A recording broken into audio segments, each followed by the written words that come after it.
नमस्कार दोस्तों, Indian volume में आपका स्वागत है। प्लीज़ मेरे चैनल को सब्सक्राइब करें, लाइक करें, शेयर करें और सब्सक्राइब करके मेरे चैनल का सपोर्ट करें। प्लीज़ मेरे चैनल को सब्सक्राइब ज़रूर कर लें। आज मैं आपको सुनाने जा रहा हूँ, जो सीता माता ने श्राप दिया था वह किन लोगों को दिया था और किस वजह से दिया था। तो आज मैं आपको बताने जा रहा हूँ, सीता का श्राप हम लोग बोलते हैं, तो वह सीता का श्राप क्या था। सीता का श्राप था फल्गु नदी को, जो कि सीता माता ने फल्गु नदी को श्राप दिया था। एक सीता का श्राप दिया था ब्राह्मणों को, एक सीता ने श्राप दिया था गाय को, एक सीता ने श्राप दिया था तुलसी को, और एक सीता ने श्राप दिया था कौवे को। इन 5 लोगों को सीता माता ने ऐसा श्राप दिया था जो अभी तक प्रचलित है। और एक सीता माता ने आशीर्वाद दिया था वट वृक्ष को, जो कि आज भी वह प्रचलित है। अब मैं बताऊंगा यह किन बातों को लेकर प्रचलित है। आओ मैं आपको बताने जा रहा हूं सीता माता के श्राप की कहानी। गया नगर में एक बार भगवान श्री राम, लक्ष्मण और सीता माता अपने पिता दशरथ का श्राद्ध करने के लिए पहुँचे। वहाँ वह पहुँचे तो पंडितों ने कहा कि आप सामान लेके आइए पिंडदान का। तो राम और लक्ष्मण पिंडदान का सामान लेने के लिए बाजार में चले गए। वहाँ उन्हें बहुत देर हो गई और दशरथ के पिंडदान का जो समय था वह निकला जा रहा था। सीता माता बहुत चिंतित थी कि अगर सामान नहीं आया तो क्या होगा। तो सीता माता ने सोचा कि मैं क्यों ना स्वयं ही पिंडदान कर दूं। उन्होंने फल्गु नदी के किनारे फल्गु नदी को साक्षी मानकर पिंडदान किया। फल्गु नदी ही नहीं बल्कि उन्होंने गाय को भी साक्षी माना।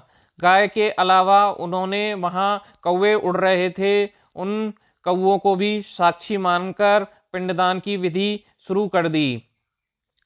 और कौवों के अलावा वहाँ तुलसी का पौधा था, उस तुलसी के पौधे को भी उन्होंने साक्षी माना।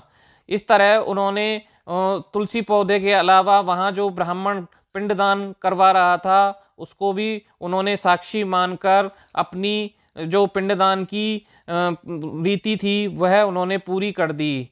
इस पर फिर राम और लक्ष्मण सामान लेकर जब वापस लौटे तो उन्होंने पूछा कि पिंडदान हुआ। तो सीता माता ने कहा हाँ पिंडदान हो गया।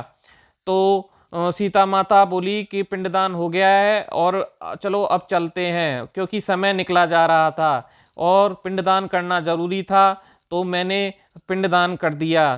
तो इस पर राम भगवान बोले कि पिंडदान बिना पुत्र के और बिना सामान के कैसे हो सकता है।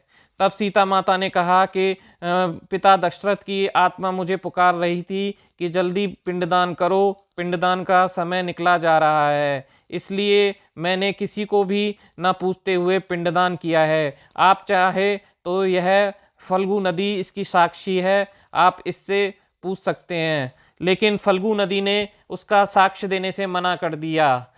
फिर सीता माता ने कहा कौवा इसका साक्षी है, आप कौवे से पूछे कि पिंडदान हुआ है या नहीं।